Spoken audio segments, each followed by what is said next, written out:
Before the rain returned, a child walked alone to the hilltop, carrying only a dry fly and a song older than memory. They said the rain would never return, but a boy had a song and a sacrifice.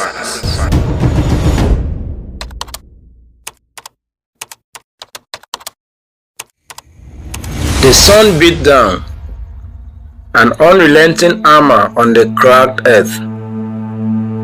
Dust, fine as flour, coated everything, clinging to the parched leaves and the weary faces of the villagers. Days bled into weeks, weeks into months, and still the sky remained a mocking cloudless blue. The riverbed, once a lively vein through the heart of the village, lay exposed and dry, a skeletal reminder of one was. Hope, like the water, had begun to recede, leaving behind only the grit of desperation. Young Akpan, not older than 10 circles of the moon, walked with the slow, shuffling gait of an old man. His basket, usually brimming with forage berries or the occasional root, hung empty at his side. His eyes, usually bright with the spark of youth, were downcast, tracing patterns in the dust with his bare toes. He saw the shade of the oldest tree in the village, a baobab whose mighty trunk was wider than 3 men standing shoulder to shoulder. Its branches reaching like gnarled fingers towards the heavens. This tree, the villagers said, has seen 1,000 seasons, felt 1,000 suns, and endured 1,000 droughts. It was an ancestor in its own right, a silent witness to the ebb and flow of life in this valley.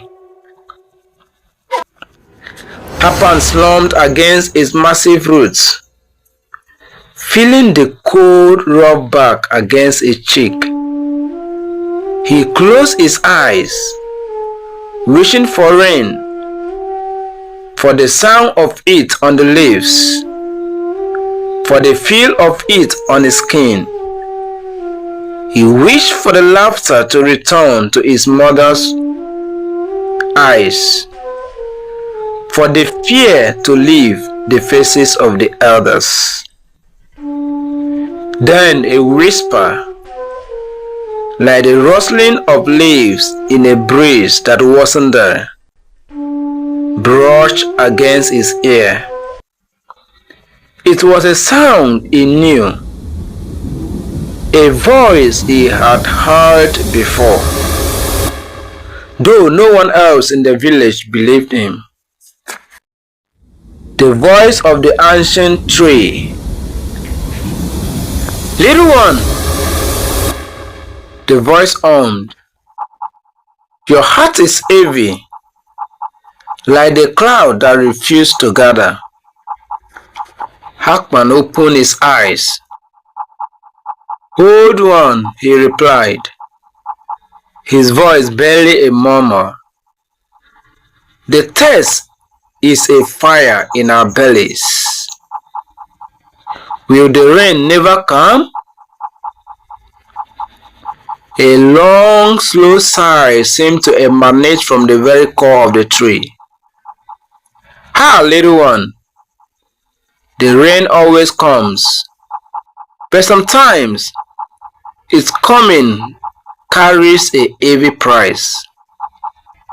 Do you wish to hear of the first rain? The rain that caused a village its most beloved daughter? Akpan nodded, his eyes wide.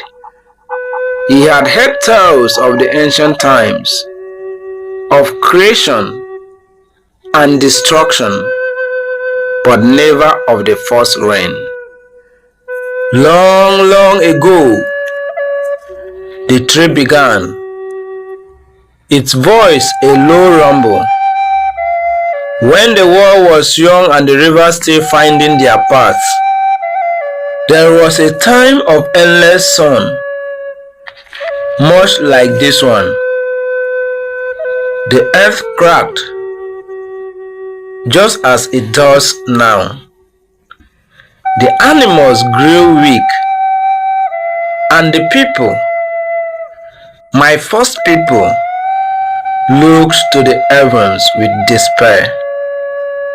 They prayed, they offered, they sang, but the sky remained a vast, empty canvas of blue.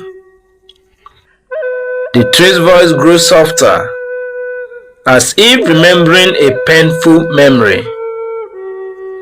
In that village, there lived a girl named Ma. Her laughter was like the chime of small bells. Her spirit as bright as the morning sun. She was the light of her family, the joy of our village. She cared for the sick, comforted the sorrowful, and her hands were gentle with all living things. Her voice, when she sang, could crush the existent bloom from a stubborn seed. The elders, desperate, sought wisdom.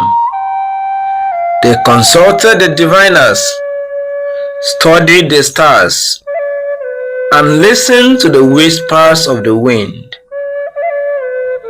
Finally, a prophecy emerged. Shrouded in sorrow, the sky demanded a gift, a sacrifice of pure spirit, a life willingly given to open its heart and let the waters flow. Akpan shivered despite the heat. He knew what sacrifice meant. The village was plunged into a silence heavier than any drought. Who among them could be asked for such a thing? Who could be chosen? The people looked at their children, their siblings, their parents, and their heart ached with dread. Then Ma, with a gentle light in her eyes, stepped forward. Her voice, usually so melodic, was firm, resolute. Then she said, "I will go. My heart is full of love for our people, for this land. If my life can bring life back to our valley, then it is a small price to pay." The tree paused, a mournful creak echoing through its ancient wood. Her parents wept, their cries tearing at the very fabric of the village peace. The villagers begged her to reconsider, offer themselves in her place. But Mma remained steadfast. She believed in the cycle, in the interconnectedness of all things. She understood that sometimes for new life to emerge, something old must pass away.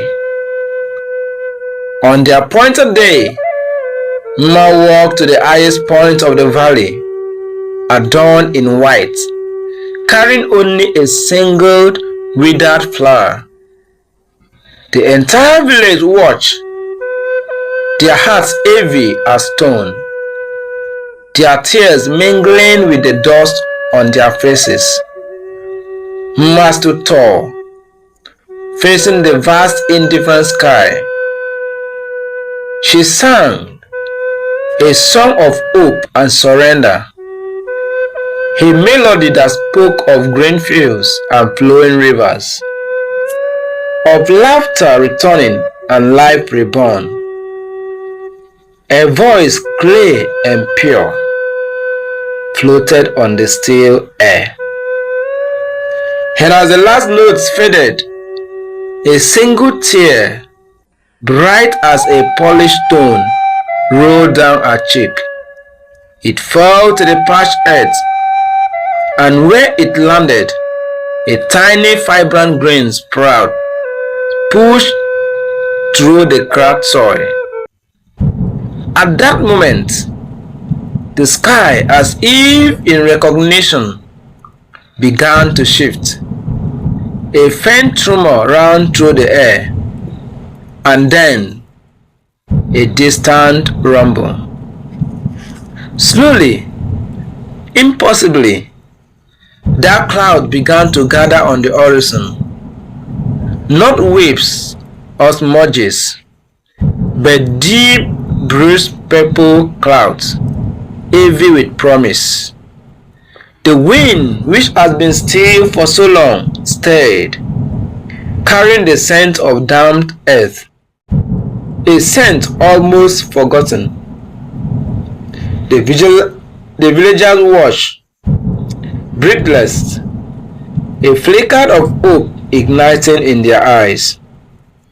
And then the first drop fell, and another, and another. Soon, a gentle shower turned into a steady downpour, drumming on the earth, washing away the dust, soaking into the thirsty ground. The sound was a symphony, a chorus of life returning. The people wept, not just for the rain, but for Mma, for her sacrifice, for the immense love that had opened the heavens.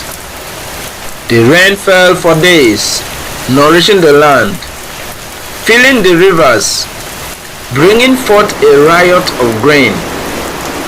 Life surged back into the valley, vibrant and abundant. The crops grew tall, the animals returned, and the laughter of children once again echoed through the village. But the memory of Mma, the beloved daughter, remained etched in their hearts, a poignant reminder of the price of their salvation. And from that day forward, the ancient tree continued, its voice now softer, filled with a profound wisdom. The people understood. They understood that life is a delicate balance, a continuous cycle of giving and receiving. They understood that nature is not merely a resource, but an ancestor, a living entity that demands respect and sometimes profound sacrifice. And they understood that even in the deepest despair, hope, born of love and courage, can call forth the greatest miracles. Akpan sat in silence, the story echoing in his young mind, He looked at the vast dry landscapes around him, then up at the ancient tree. Its leaves, though dusty, still holding a quiet resilience. He felt a profound sense of connection, not just to the boy who sat there, but to the generation that had come before, and to the earth beneath him. The sun was beginning to dip below the horizon, painting the sky in hues of orange and purple. A faint, almost imperceptible breeze stirred the air. Akpan looked up at the sky, his eyes no longer filled with despair, but with a new quiet understanding. The first rain had come at the cost, but it had also brought life and a deeper wisdom. And perhaps, just perhaps, the circles will turn again. The echo of sacrifice. The silence stretched long and deep between Akpan and the ancient tree. The last rays of the sun cast long dancing shadows, making the baobab appear even more imposing. A sentinel guarding forgotten truths.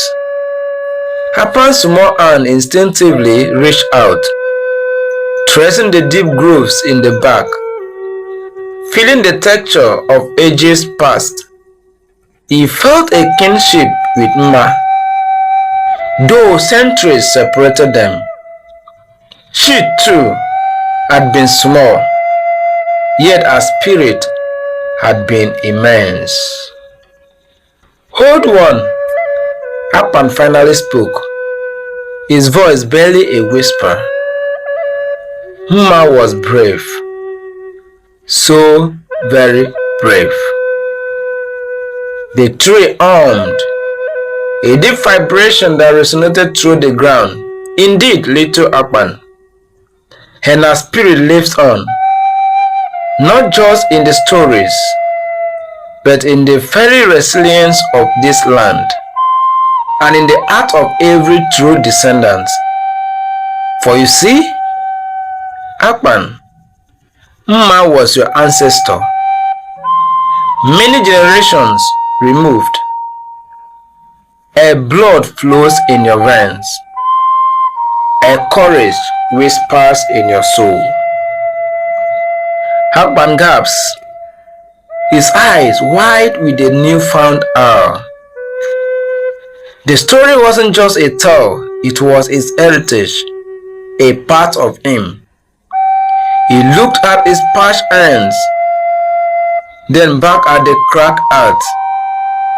The thirst was still a fire, the despair still a shadow, but something had shifted within him, a flicker of resolve, born of his ancestors' sacrifice.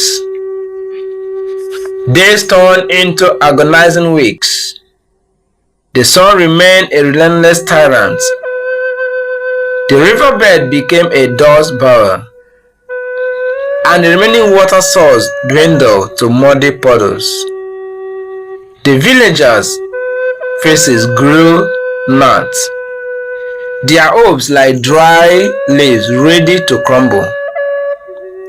The elders, their voices hoarse from prayer, spoke of leaving the valley, of finding a new home, though their hearts were heavy with the thought of abandoning the land of their ancestors. One evening, as the last silver of sun vanished, Akpan walked back to the ancient baobab. He didn't speak, but simply leaned against its trunk, his small body heavy with the village sorrow. The tree, sensing his presence, offered no words, only a deep, comforting stillness. Akpan looked up at the barren sky, then down at his reflection in a small cracked puddle. He saw not just himself, but a glimpse of Mma's quiet determination in his own young eyes.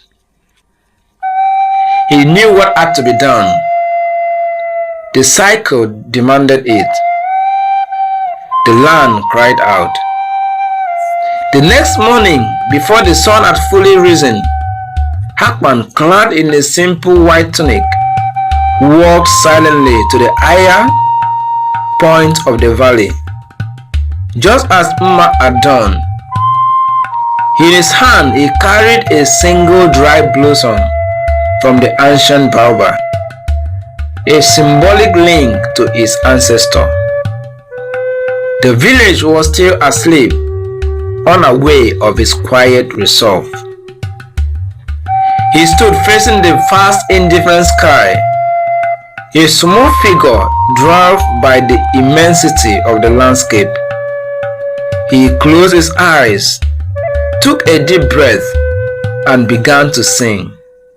His voice, thin at first, grew stronger, imbued with the strength of generations, with the love of his people and his land.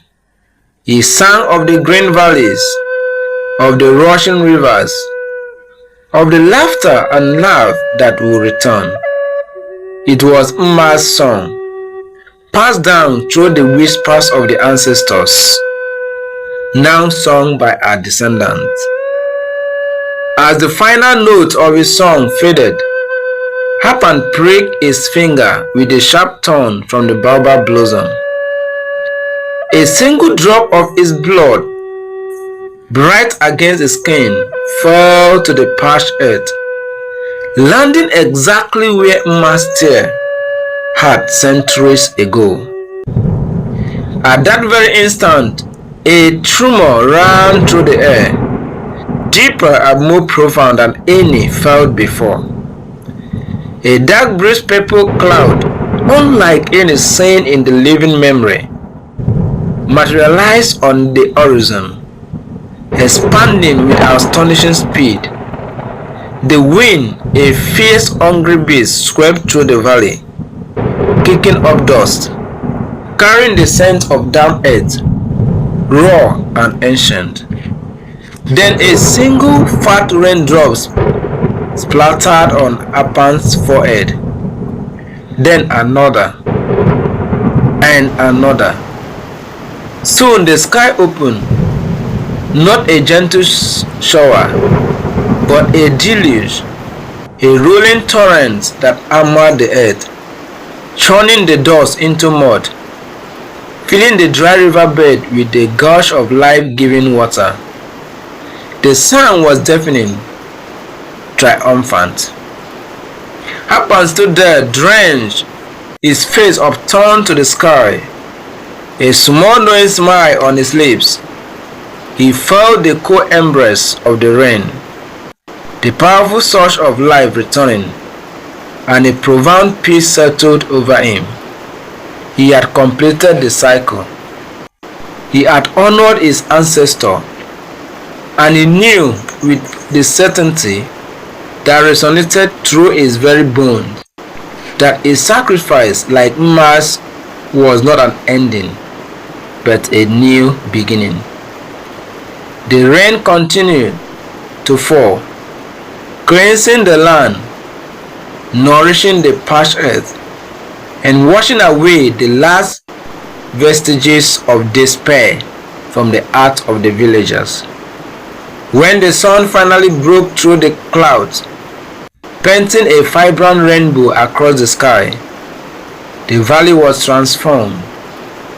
Green shoots emerged from the revitalized earth. The river swelled with renewed vigor, and the air was alive with the joyous sounds of birds and awakened insects. And though the villagers mourned the quiet disappearance of young Akpan, they understood. They saw the vibrant life that now bloomed around them, and they remembered the story of Mma, and now the story of Akpan. The cycle of sacrifice, of love and of life had come full circle. The ancient tree, witness to it all, stood tall, its leaves glittering with fresh rain, its branches reaching toward a sky that now wept tears of joy. What do you think will happen next when the drop comes to the valley? What will happen when the next drop comes? When the next drop comes, and it will, for the cycle of nature are unending, the people of the valley will not despair as they once did. They will remember. They will remember the song of Ma and the courage of Akpan. They will gather beneath the ancient baobab, now refade not just as a tree, but as a living monument to sacrifice, love, and ancestral wisdom.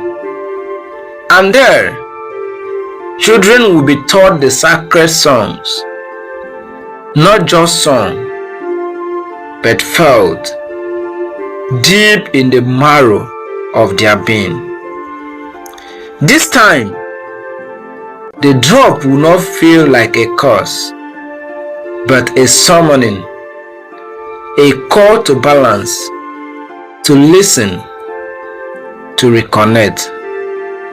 The villagers will come with offerings, not of blood, not of sorrow, but of gratitude.